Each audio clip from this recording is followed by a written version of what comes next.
Good morning all of you. मागील तासामध्ये आपण BA-TYचा जॉग्रफी ऑफ इंडिया याच्यातील भारताचे जे स्वाभाविक विभाग आहेत मुख्यतः म्हणजे उत्तरेकडील पर्वतीय प्रदेश, मध्य मैदानी प्रदेश, त्यानंतर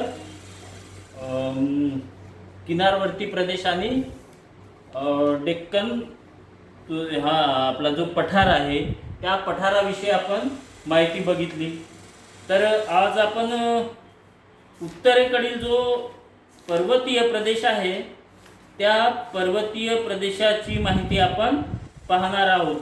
पर्वतीय प्रदेश म्हणजेच त्या ठिकाणी काय हिमालय पर्वत आहे आणि हिमालय पर्वत हा याला अर्वाचीन पर्वत आणि घडीचा पर्वत म्हणून ओळखला जातो. तर हिमालयाचं जे स्ट्रक्चर आहे त्या स्ट्रक्चर संदर्भामध्ये आपण आज इथे पाहणार आहोत. तर साधारणतः आपण भूपृष्ठ रचनेमध्ये उत्तरेकडील पर्वतीय प्रदेश, उत्तर भारतीय मैदानी प्रदेश, भारतीय पठारी प्रदेश, किनारवर्ती प्रदेश आणि भारतीय बेटे या संदर्भामध्ये थोडक्यात माहिती आपण बघितलेली होती याच्यापूर्वी. आज आपण त्याच्या सविस्तर इथे पाहू. तर BA-TY 5th same Geography of India.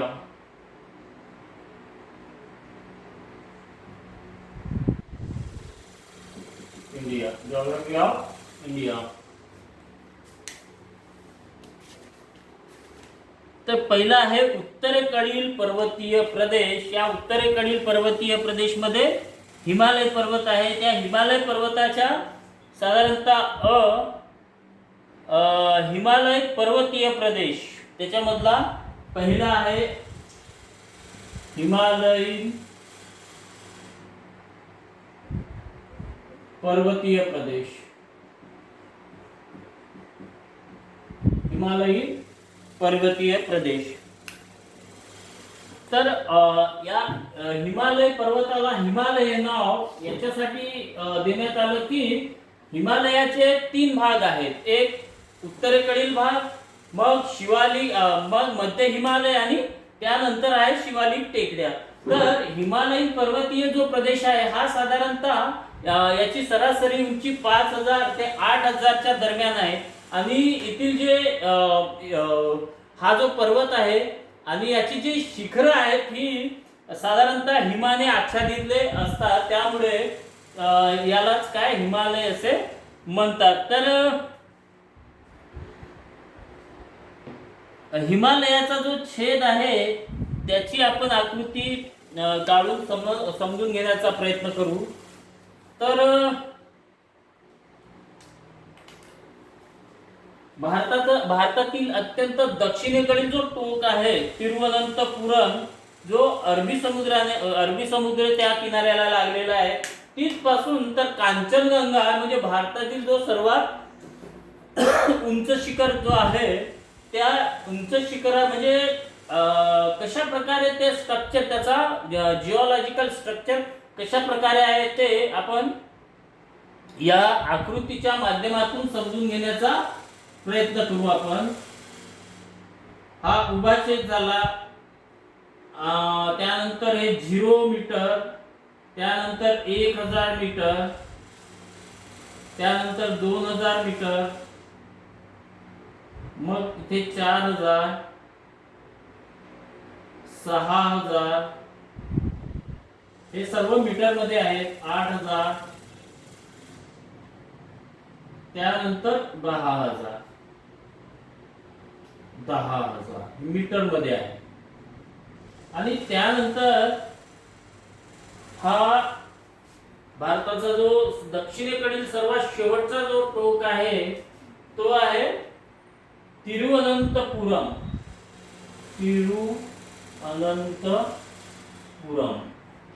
हा आहे भारताचा अतिशय दक्षिणेकडे टोक. त्यानंतर इथे अरबी समुद्र आहे. ह्या इथे अरबी समुद्र. तर हे सर्वात उंच असं कांचनजंगा जो टोक आहे, भारतातील सर्वात उंच शिखर. मग हे गंगा नदी तयार केलेले मैदान, त्यानंतर शोण नदी, त्यानंतर इथे महानदी, मग हा गोदावरीने तयार केलेला प्लेन, नंतर बाजूला कृष्णा नदीने, त्यानंतर या ठिकाणी कावेरी नदी जी कर्नाटकामधून तमिळनाडूमधून जाते ती, आणि त्यानंतर इथे अन्नामुद्री, ही टेकडी अन्नामुद्री, ही साऊथची अन्नामुद्री ही जी आहे छोटीशी टेकडी, ती साऊथला आहे, भारताच्या दक्षिणेला. हे कांचनजंगा,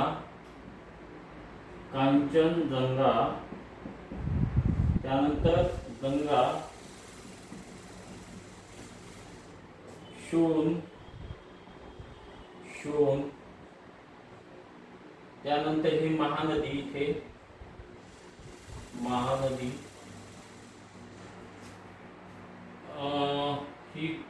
ही जे प्लेन तयार केले आहे गोदावरीचं आहे. गोदावरी जिला दख्खनची गंगा म्हणतात. त्यानंतर कृष्णा ही महाबळेश्वर जवळून उगम पावते, आणि त्यानंतर ही कावेरी आणि तिरुवनंतपुरम.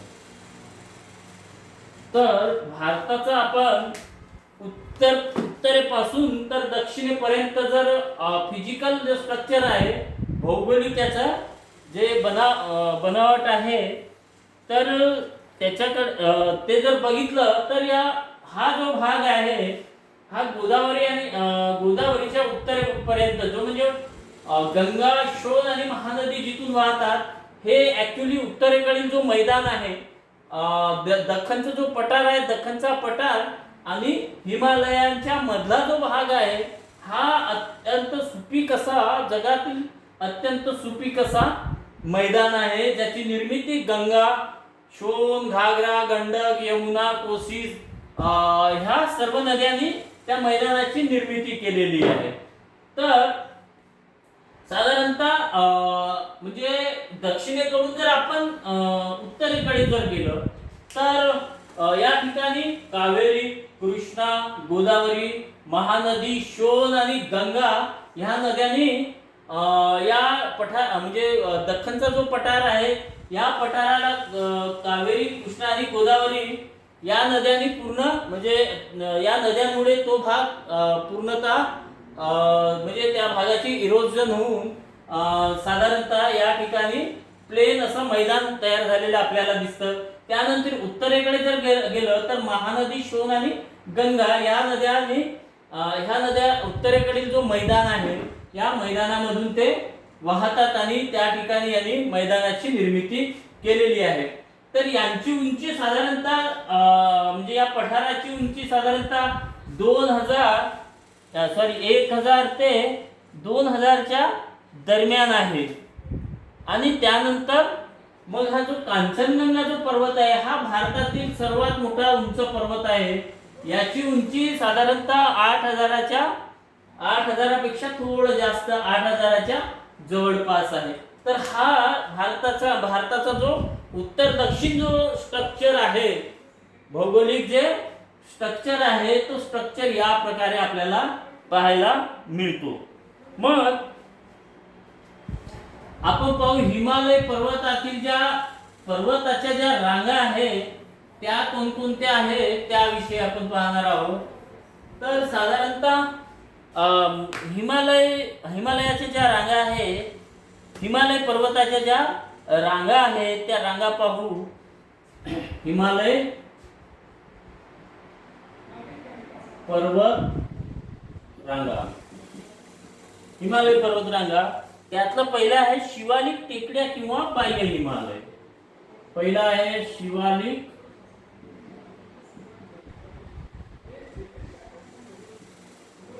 टेकड्या किंवा बाह्य हिमालय.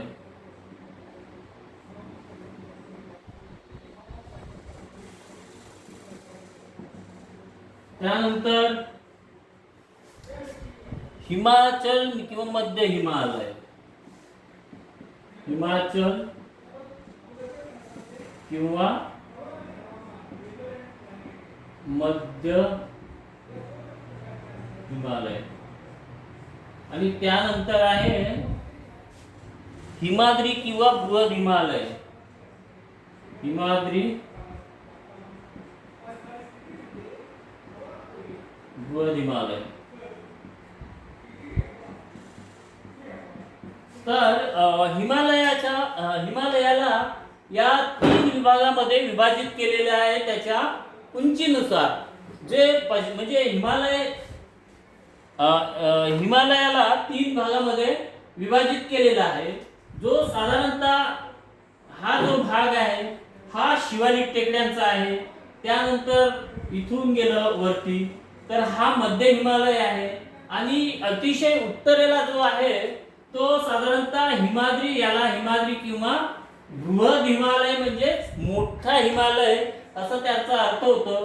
तर या हिमालयाचा अभ्यासासाठी या 3 विभागामध्ये त्याची विभागणी केलेली आहे. शिवालिक टेकड्या, हिमाचल, मध्य हिमालय किंवा हिमाद्री आणि बृहद हिमालय या 3 भागामध्ये त्याला विभाजित करण्यात आलेलं आहे. मग शिवालिक टेकड्या किंवा बाह्य हिमालय याला पाहू. तर साधारणतः हिमालयाच्या दक्षिणेतील जे पायथ्यालगत म्हणजे पायथ्यालगत पासून तर त्याच्या सर्व एकंदरीत काही उंचीपर्यंत या शिवालिक टेकड्या पाहायला मिळतात. शिवालिक टेकड्या पश्चिमेस पाकिस्तानातील पोतवार पठारापासून पूर्वेस ब्रह्मपुत्रा खोऱ्यापर्यंत पसरलेल्या आहेत. तर शिवालिक टेकड्या ह्या पाकिस्तानचा जो पोतवार भाग आहे, हा पोतवार भाग आहे, तिथून तर ब्रह्मपुत्रेचा जो भाग आहे, ब्रह्मपुत्रा नदीचा जो पश्चिमेचा जो भाग आहे तिथपर्यंत ह्या टेकड्या कमी उंचीच्या आहेत. ह्या टेकड्या सर्वसाधारणतः कमी उंचीच्या आहेत. आणि ह्या पोतवारापासून पाकिस्तानातील जो पोतवार पठार जो आहे, या पोतवार पठारापासून तर ब्रह्मपुत्रेच्या खोऱ्यापर्यंत पसरलेला आहे. आणि या टेकड्यांची सरासरी उंची 1000 ते 1500 मीटर आहे. 1000 ते 1500 मीटर उंची या टेकड्यांची आपल्याला पाहायला मिळते. म्हणजे या हिमालय किंवा मध्य हिमालय आहे याच्यापेक्षा या शिवालिक टेकड्यांची जी उंची आहे ती उंची सर्वसाधारणतः 1000 ते 1500 मीटर पर्यंत आपल्याला पाहायला मिळते. मग याची उंची किती आहे? 1000 ते 1500. आणि त्याची जी रुंदी आहे म्हणजे साधारणतः 50 किलोमीटर पर्यंत त्याची रुंदी आहे. कोणत्या शिवालिक किंवा बाह्य हिमालय जो ज्याला म्हणतो आपण, त्या बाह्य हिमालयाची उंची सर्वसाधारण 1000 ते 1500 मीटर आहे. आणि त्याची जी रुंदी आहे म्हणजे या हिमालयाचा जो पायथा आहे, या पायथ्यापासून तर मध्य हिमालयापर्यंत हा 50 किलोमीटर पर्यंतचा जो पट्टा आहे, त्या पट्ट्यामध्ये शिवालिक टेकड्यांचं अस्तित्व आपल्याला पाहायला मिळते. मग आणि या टेकड्यामध्ये साधारणतः जम्मू टेकड्या, अरुणाचल प्रदेशातील डाफा, मिरी, ओबर आणि मिश्मी इत्यादी टेकड्या याच्यात आपल्याला पाहायला मिळतात. नंतर आहे हिमाचल किंवा मध्य हिमालय. नंतर कोणता आहे? हिमाचल किंवा मध्य हिमालय. तर या हिमाचल किंवा मध्य हिमालयाची जी उंची आहे साधारणतः 3500 ते 5000 मीटर, बरोबर आहे. आणि त्याची रुंदी जी आहे ती साधारणतः 60 ते 80 मीटर पर्यंत आहे. तर आपल्याला माहिती आहे की जिथून शिवालिक टेकड्यांचं जिथे शिवालिक टेकड्या संपतात त्या संपल्यानंतर जिथून मध्य हिमालय स्टार्ट होतो तर त्या मध्य हिमालयाची रुंदी जी आहे ती 60 ते 80 मीटर आहे आणि त्याची सर्वसाधारण जी उंची आहे ते 3000 ते 5000 मीटर पर्यंत आपल्याला पाहायला मिळते. रुंदी किती आहे? 60 ते 80 आणि त्याची जी उंची आहे ती 3000 ते 5000 किलोमीटर पर्यंत आपल्याला मीटर मध्ये त्याची उंची आपल्याला पाहायला मिळते हिमाचल किंवा मध्य हिमालयाची. याच्यामध्ये या पर्वतरांगामध्ये साधारणतः पीर पंजाल, धौलाधर, मसुरी, त्यानंतर नागडिब्बा, महाभारत इत्यादी रांगा प्रमुख आहेत. म्हणजे या जेवढ्या काही मी आता जे नाव घेतले त्या सर्वांची जी उंची आहे 3000 ते 5000 पर्यंत त्याची उंची आहे. त्याच्यातले जे पीर पंजाल, धौलाधर, त्यानंतर नागडिब्बा, मसुरी जे आहे मसुरी ही हिल स्टेशन आहे. हे सुद्धा मध्य हिमालयामध्ये अस्तित्वात आहे. तर पीर पंजाल सर्वात याच्यामधील जी पीर पंजाल ही पर्वतरांग आहे ती अत्यंत महत्त्वपूर्ण आणि सर्वात लांब अशी पर्वतरांग आपल्याला पाहायला मिळते.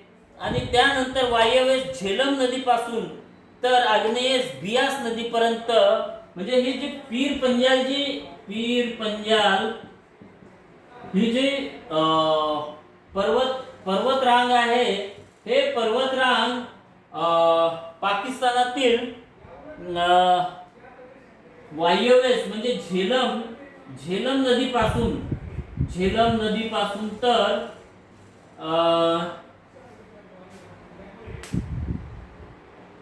बियास नदीपर्यंत बियास नदी जी आहे पीर पंजाल पर्वत म्हणजे पीर पंजालाचं जे अस्तित्व आहे ते झेलम नदी पासून तर आग्नेय जो बियास आहे त्या बियास नदीपर्यंत याच्यामध्ये ते विभागलेलं आपल्याला पाहायला मिळते. आणि ही या हिमाचल किंवा मध्य हिमालयामधील हे पीर पंजाल जे पर्वत आहे अत्यंत महत्त्वपूर्ण आपल्याला म्हणता येईल.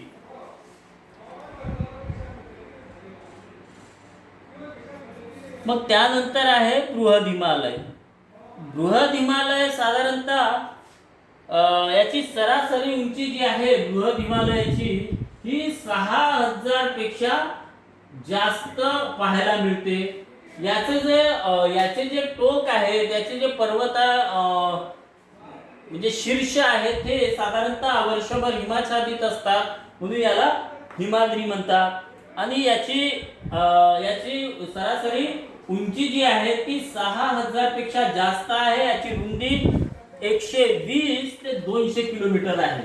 बरोबर आहे. याची रुंदी ही 120 ते 200 किलोमीटर पर्यंत आहे. उंची 6000 मीटर पर्यंत आहे. आणि हा अतिशय उंच म्हणजे शिवालिक टेकड्या हिमाचल किंवा मध्य हिमालयापेक्षाही हिमाद्री किंवा जे बृहद हिमालय ज्याला म्हणतो ते अत्यंत उंच आहे. आणि यामध्ये आढळणाऱ्या ज्या रांगा आहेत हे साधारणतः अति पुरातन अतिशय प्राचीन अशा ग्रॅनाइट, नीज आणि शिस्ट या खडकांपासून बनलेला आहे. म्हणजे या हिमालय पर्वतातील जे बृहद हिमालय आहे या बृहद हिमालयामध्ये अतिशय प्राचीन असे जे ग्रॅनाइट, शीस्ट आणि नीज, ग्रॅनाइट आणि शिस्ट असे जे खडक आहेत, कटिंग खडक आहेत हे अतिशय प्राचीन असे खडक आहेत. हे खडक सुद्धा यामध्ये आपल्याला आढळताना पाहायला मिळतात. मग या बृहद हिमालयामध्ये जगातील जे काही उंच शिखरे आहेत ते सर्वच्या सर्व उंच शिखरे या हिमाद्री किंवा बृहद हिमालयामध्ये आपल्याला पाहायला मिळते. त्यातले सर्वात महत्त्वपूर्ण आहे माउंट एव्हरेस्ट हा नेपाळमध्ये आहे. माउंट एव्हरेस्ट त्याची उंची किती आहे? 8,848. त्यानंतर कांचनजंगा. कांचनजंगा हे भारतातील सर्वात मोठा म्हणजे उंच शिखर आहे. कांचनजंगा याची उंची आहे 8,598. त्यानंतर त्या मकालू आहे तो मकालू याची उंची आहे 8,841. 8,841. त्यानंतर धौलाधार असेल, धौलगिरी, त्याला धौलाधार सुद्धा म्हणतात.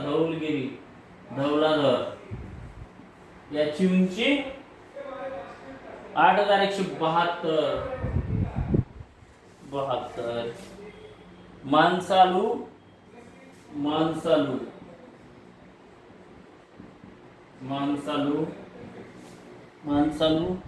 8,156. नंतर आहे नंगा पर्वत.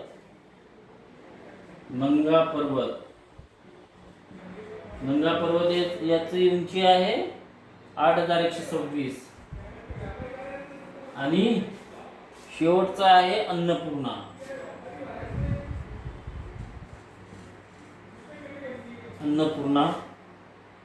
8,068. तर बृहद हिमालय ज्याचा आपण अभ्यास करत आहोत, या बृहद हिमालयमध्ये ही जी आहेत ही सर्वात उंच शिखरे आहेत. हा माउंट एव्हरेस्ट नेपाळमध्ये आहे, पण हा हिमाद्री किंवा बृहद हिमालय यामध्ये आहे. आणि हा जगातील सर्वात उंच शिखर आहे. त्याची उंची जी आहे 8,848 आहे. त्यानंतर कांचनजंगा जी आहे दुसऱ्या नंबरची, तर त्याची उंची आहे 8,598. आणि मकालू 8,841. धौलाधर 8,142. मानसालू 8,156. नंगा पर्वत 8,126. आणि अन्नपूर्णा 8,078. ही बृहद हिमालयातील सर्वात उंच आणि अत्यंत महत्त्वपूर्ण शिखरे आपल्याला पाहायला मिळतात. आज आपण इथे थांबू. यानंतर प्रादेशिक स्थानानुसार हिमालयाचे विभाजन या पुढल्या तासाला आपण घेऊ.